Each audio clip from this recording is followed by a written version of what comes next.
आज मैं आप सबको करवा चौथ व्रत की पावन कथा सुनाने जा रही हूँ। यह व्रत सुहागिन स्त्रियां अपने पति की दीर्घायु, सुख संपत्ति और स्वस्थ जीवन की कामना से करती हैं।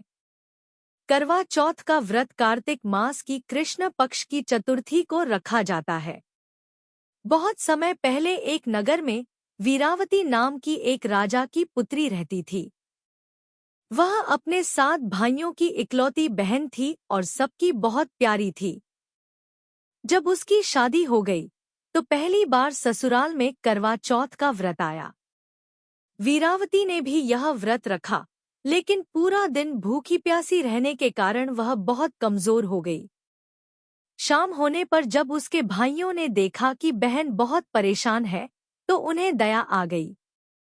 वे नहीं चाहते थे कि उनकी बहन इतनी तकलीफ झेले। उन्होंने एक तरकीब निकाली, जंगल के बाहर एक पेड़ पर दिया रख दिया और छल से कहा, बहन देखो, चांद निकल आया है। अब तुम अर्घ्य देकर व्रत खोल लो। वीरावती ने भाइयों की बात मान ली और बिना असली चांद निकले ही व्रत खोल लिया। लेकिन जैसे ही उसने पहला निवाला खाया, उसे बुरी खबर मिली। उसके पति गंभीर रूप से बीमार हो गए और कुछ ही देर में प्राणहीन हो गए। वीरावती यह सुनकर रोने लगी और उसे अपनी भूल का एहसास हुआ।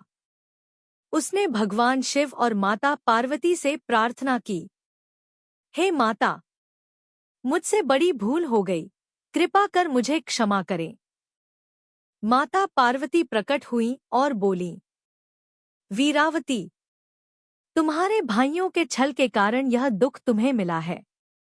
परंतु यदि तुम सच्चे मन से हर वर्ष करवा चौथ का व्रत पूरी श्रद्धा से करोगी, तो तुम्हारे पति को पुनः जीवन मिलेगा।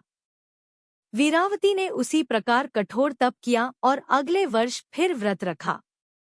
उसकी सच्ची निष्ठा से प्रसन्न होकर माता पार्वती ने उसे आशीर्वाद दिया और उसके पति पुनः जीवित हो गए।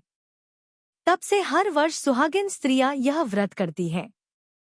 अपने पति की लंबी आयु और सुख समृद्धि की कामना करती हैं।